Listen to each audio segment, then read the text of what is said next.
nivel nacional como comunidad puertorriqueña, aceptando la solidaridad de otras comunidades para asegurar de que logremos ayudar a nuestra isla. Así que gracias a todos ustedes por estar aquí presentes. Es sumamente importante que todos nos unamos a esta causa y a esta lucha. Es una lucha. So, I'm just going to go quickly over a couple of things that gives a little bit of context about maybe some of the stuff that we've been doing here in the United States.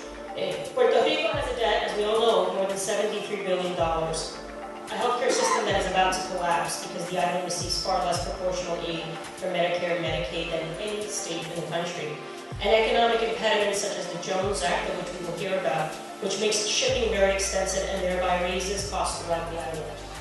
The economic hardship in Puerto Rico is not simply a problem for Puerto Ricans, it is a problem for the United States. The severity of Puerto Rico's $72 billion debt crisis cannot be overstated, and its implications are dire for millions of Puerto Ricans, both on the island and here in the United States. Short-sighted and irresponsible lending, unfair trade practices, and the systemic stifling of the Puerto Rican economy has resulted in an unsustainable fiscal situation now verging on the brink of collapse.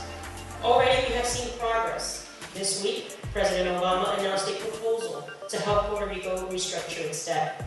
But it doesn't go far enough. He can take administrative action to start alleviating the burden of this debt. However, Congress must work with the administration and act swiftly to ensure much-needed economic protections and support for Puerto Rico.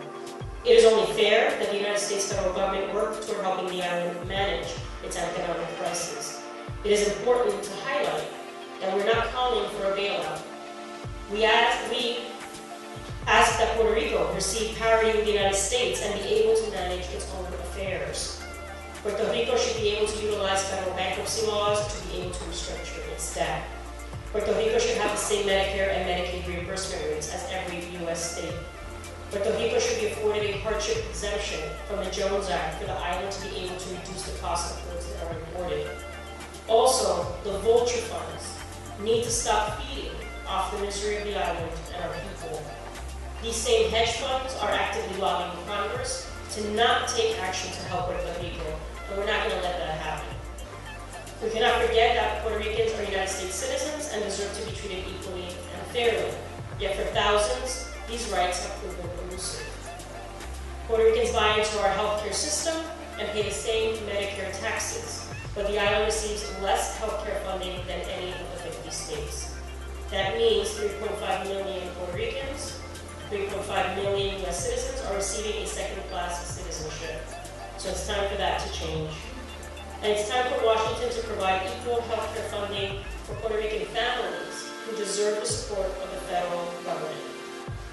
The United States has a duty and responsibility to support its citizens on the island and allow Puerto Rico to declare bankruptcy and rebuild. New York is home to one of the highest populations of Puerto Ricans in the United States. We know we've kind of lost that to Florida at this point. And we have an obligation to let our federal government and presidential candidates know that the Puerto Rican debt crisis is a priority. Failure for the U.S. federal government to effectively act to help Puerto Rico manage its own affairs will result in an economic calamity that will be unprecedented and will hurt 3.5 million Puerto Ricans. We know that the Puerto Rican community has contributed greatly to the nation's society, culture, and forces beyond. And let's be clear, the diaspora is organized and ready to support our brothers and sisters in Puerto Rico.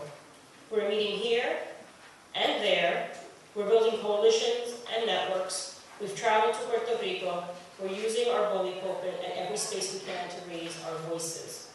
We have made collective actions in different cities, including DC, Orlando, Chicago, New York, and others. We had a national encuentro de la Diáspora in Orlando. We're meeting in Somos el Futuro in Puerto Rico. We have participated in hearings, marches, and talked to the press. We've made petitions and resolutions. We even created the National Coalition of Puerto Rican Elected Officials. That came out of the Orlando meeting 2 weeks ago.